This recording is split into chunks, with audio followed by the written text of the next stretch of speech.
தமிழக அரசு சொன்ன மாதிரியே வெள்ளை அறிக்கை வெளியிட்டுட்டாங்க. நம்மலாம் நினைச்ச மாதிரி நாடு 10 லட்சம் கோடி கடன்ல இல்ல.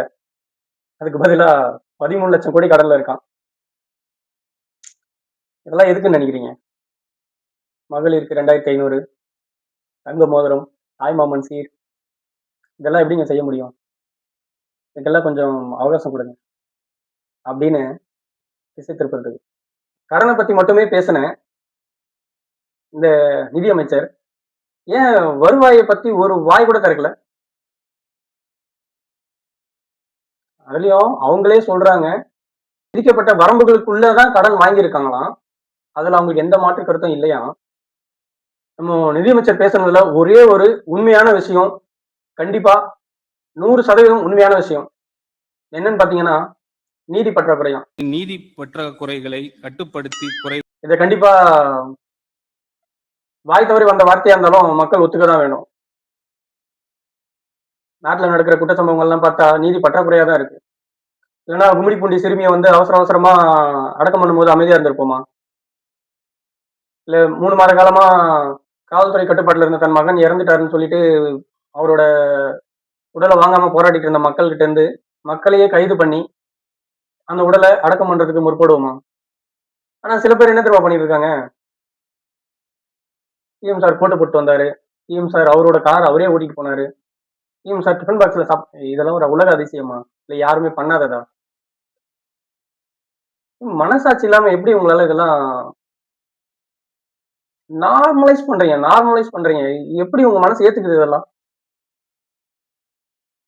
அடுத்து இப்பதானங்க வந்திருக்காரு, அவர் கொஞ்சம் டைம் கொடுக்கணும்லங்க அப்படின்னீங்க.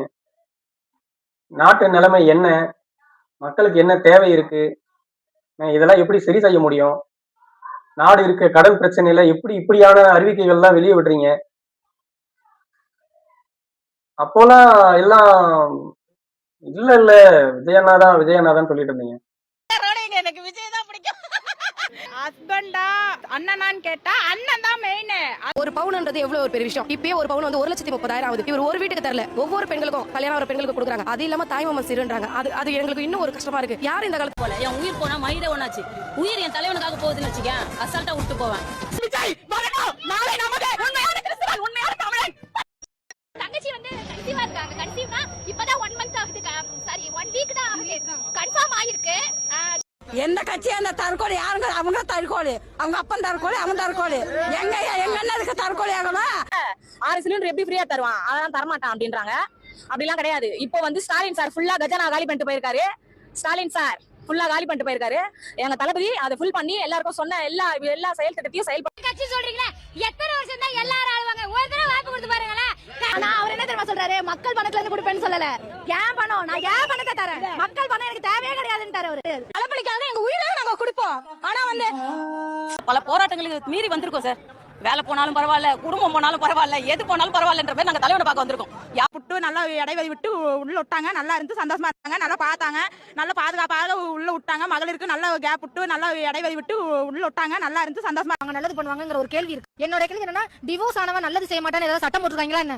இல்ல பொண்டாட்டியோட இல்லாதவன் நல்லது செய்ய மாட்டான்னு ஏதாவது சட்டம் போட்டுருக்காங்களா என்ன? இல்ல பொண்டாட்டியோட வாழ்ந்தா மட்டும்தான் மக்களுக்கு இது பண்ணுவாங்க, நல்லது பண்ணுவாங்கங்கிற ஒரு கேள்வி இருக்கு.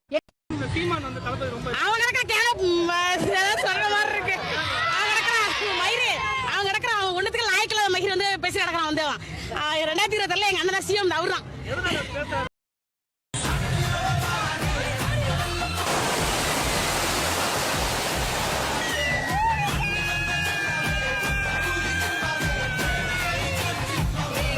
ஆக்சுவலா எல்லாருமே அப்படித்தானே இருக்காங்க. வீட்டுக்கு வீடு எல்லார் வீட்லயும் இருக்கு. இப்போ அதுவும் ரொம்ப இருக்கு.